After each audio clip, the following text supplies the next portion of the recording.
Saying hello again from Montreal, Quebec. Beautiful day, winter day, nice and cold, but in here it's warm. Yeah. I'm in the Centre d'Histoire de Montréal, in the city's history center, with the local historic expert, Tyler Wood. Hello. And yes, let's take a little walk through here. We're on the main floor right now. Main floor. So this is our permanent exhibit. It's been around for about 10 years. Okay, and I'll follow you wherever you want to go. Yeah, sure. Well, what I like about it is there's a sense of repetition. Okay. I think, you know, even if you know history pretty well, there are a lot of dates. It can get pretty complicated to try to remember what came first. And the way this is set up is there's plenty to read if you're a reader. There's also plenty to see. Right. You can get around if you're just someone who likes to glean over things. No problem. So we've got 5 rooms that divide the history of Montreal into 5 eras. And each time you get the same elements, so you can compare. It's easy to kind of find your way. There's always something in our central alleyway that is something you might have seen in the streets of Montreal. Right. Here you can see a bunch of old street signs, and I think you can get the general sense of the heritage of Montreal in its early days. French, Catholic. Yes. And that's what we talked about in this first room. Okay. We've got a few dates to set you up. The first French explorers showing up until the end of the French regime. And as you come in, we've got people working here. That's okay. But we've always got one big view, panorama image from the period that shows Montreal as it looked during this time. And it was just settled right on the waterfront. That's it. As so many cities are. Yes. That's and, right. and there's a hill here. There is. It doesn't exist anymore. Doesn't exist anymore. No, it's just a bit east of City Hall. City Hall would be right about here Okay. now. Yeah, this is Montreal of maybe 1,500 people. Yeah. That's it. French and Catholic. And Montreal was becoming very important for the fur trade at this time. So you get a sense of the city in general. There's always a few scale models here. So this would be of a... here? Oh, does this ring a bell? An Indian village, right? That's right, because we do have to, of course, mention the First Nations presence. Of course. The native presence before Montreal. Technically, the natives that were living here, they weren't calling their settlements Montreal. No.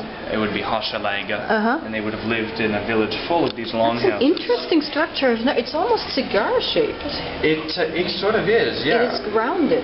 I've never seen these types of structures. Well, yes, it's a different philosophy behind the building. It's covered in bark. I mean, this is what's hard about the history. We could talk an hour about these people and their houses. What was the native tribe called? Well, it's weird. It's the St. Lawrence Iroquoians.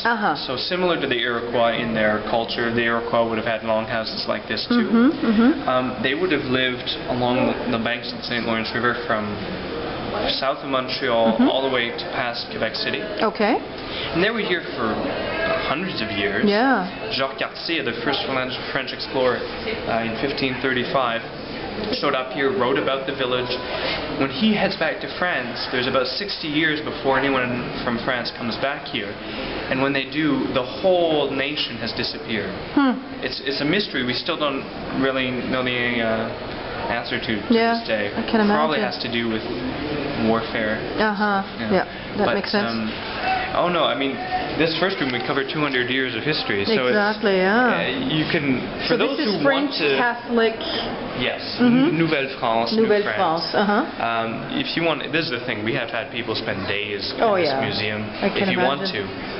But you'll notice too that if you just look around, a lot on eye level is visual.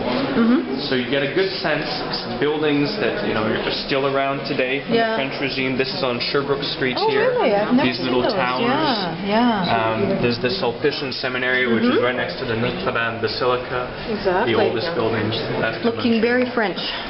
Indeed. Like a French chateau almost, yeah.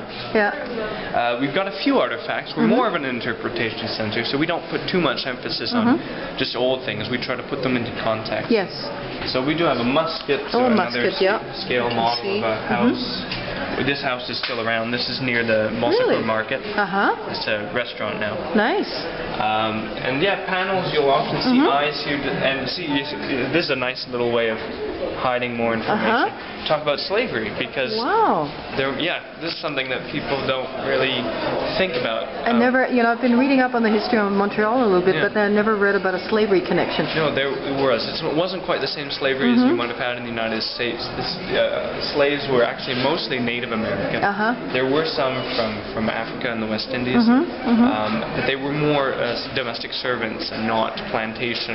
Right, different economy altogether. Exactly. Yeah. But we do try to introduce all the elements of history, not just the English-French connection, but the Native connection, the slavery connection. So if you'll follow me, and we've got 4 other rooms. Let me come back with another clip before we move on, because we want to keep it short. So that's great. Thank you so much. No problem.